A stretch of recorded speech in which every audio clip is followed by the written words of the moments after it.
এবার নামাজ নিয়ে চাঞ্চল্যকর তথ্য প্রকাশ করলো জাপানের স্বাস্থ্য বিশেষজ্ঞরা। মুসলমানদের নামাজে করা প্রত্যেকটি কার্য মানব দেহের জন্য এমন কিছু উপকার বয়ে আনে তা দেখে রীতিমতো অবাক হয়েছে বিজ্ঞানীরা। তবে কি তারা নামাজের মধ্যে খুঁজে পেলেন ক্যান্সারের প্রতিষেধক? নামাজ পড়লে শরীরের মধ্যে কি কি ধরনের পরিবর্তন আসে, কেমন থাকে আমাদের রক্তের চাপ, কি পরিবর্তন আসে আমাদের মস্তিষ্কে, সেই সকল বিষয় নিয়েই তারা একটি নতুন বিবৃতি পেশ করেছে জাপানের একদল বিজ্ঞানী। তাই মুসলিম হিসাবে এই ভিডিওটি দেখা আপনার জন্য কর্তব্য, কারণ প্রত্যেক মুসলমানের উপরই নামাজ ফরজ করা হয়েছে। নামাজ কি শুধু আমরা আল্লাহর ইবাদতের জন্যই পড়ি, নাকি এর মধ্যে মহান আল্লাহ তাআলা এমন কিছু উপকারী কিছু রেখেছেন যার মাধ্যমে তার বান্দার কল্যাণ সাধিত হয়? তাই আপনি যদি মুসলিম হয়ে নিজেকে ভাগ্যবান মনে করেন এবং মনে প্রাণে মহান আল্লাহ তাআলাকে ভালোবেসে থাকেন, অবশ্যই কমেন্টে আলহামদুলিল্লাহ লিখে যাবেন এবং ভিডিওটি আপনার সকল মুসলিম ভাই ও বোনদের মধ্যে শেয়ার করে দিন যারা কিনা প্রতিনিয়ত নামাজ পড়ে অথবা পড়ার চেষ্টা করে। আপনার একটি মাত্র শেয়ারের কারণে হয়তো তারা নামাজের প্রতি আরো যত্নশীল হবে।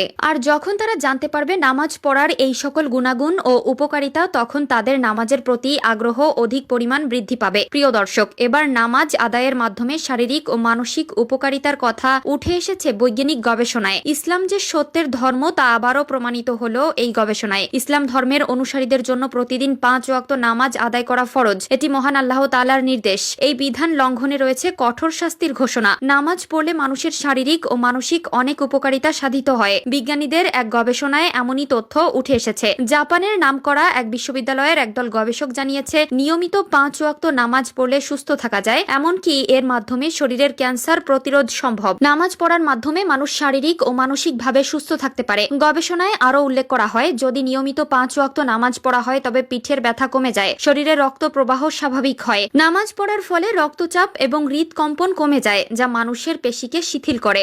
গবেষণায় দেখা গিয়েছে, মানুষ যখন সেজদায় যায় তখন শরীরের সব হাড়ের জোড়াগুলো নমনীয় হয়। হাড়ের উপর যে চাপ পড়ে তার ফলে সেটি স্বাভাবিক ও শিথিল হয়। সেজদার জন্য মাথা রাখার কারণে মস্তিষ্কের রক্ত সঞ্চালন স্বাভাবিক হয়, উচ্চ রক্তচাপ কমে যায়। ধীরস্থির ভাবে সেজদা আদায়ের মাধ্যমে মস্তিষ্কের কার্যক্ষমতা বেড়ে যাওয়ার পাশাপাশি শরীরের ভারসাম্য ফিরে আসে। শ্বাস প্রশ্বাসের স্বাভাবিক গতি ফিরে আসায় মানুষ স্বস্তি লাভ করে এবং মানসিকভাবে প্রফুল্ল থাকে। গবেষকরা রুকু সম্পর্কে জানান, যদি কেউ যথাযথভাবে রুকু করতে পারে তাহলে তার পিঠের ব্যথা থাকবে না। রুকু করতে গেলে মানুষের পিঠ সমান্তরাল হয়, কিছু সময় পিঠ সমান থাকে। নামাজের রুকু আদায় করার মাধ্যমে পিঠ, পায়ের উরু ও ঘাড়ের পেশিগুলো সম্পূর্ণভাবে প্রসারিত হয়। রক্ত প্রবাহ যথাযথভাবে চলতে থাকে। শরীরের উপরি অংশে রক্তের প্রবাহ স্বাভাবিক মাত্রায় ফিরে আসে। দেহের সুস্থতা লাভের জন্য নামাজ অনেক উপকারী এবং নামাজের মাধ্যমে মানুষ আল্লাহর সন্তুষ্টি লাভ করতে পারে। কর্মক্ষম উজ্জীবিত মানসিকতা লাভে নামাজ আল্লাহর এক মহান নিয়ামত, বান্দার জন্য অন্যতম বরকত বটে। তাই তো আল্লাহ তাআলা মানুষকে সার্বিকভাবে উজ্জীবিত করতে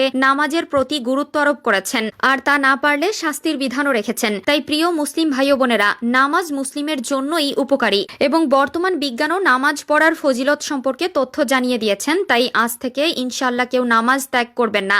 আল্লাহ তাআলা আমাদের সবাইকে বোঝার তৌফিক দান করুক, আমিন।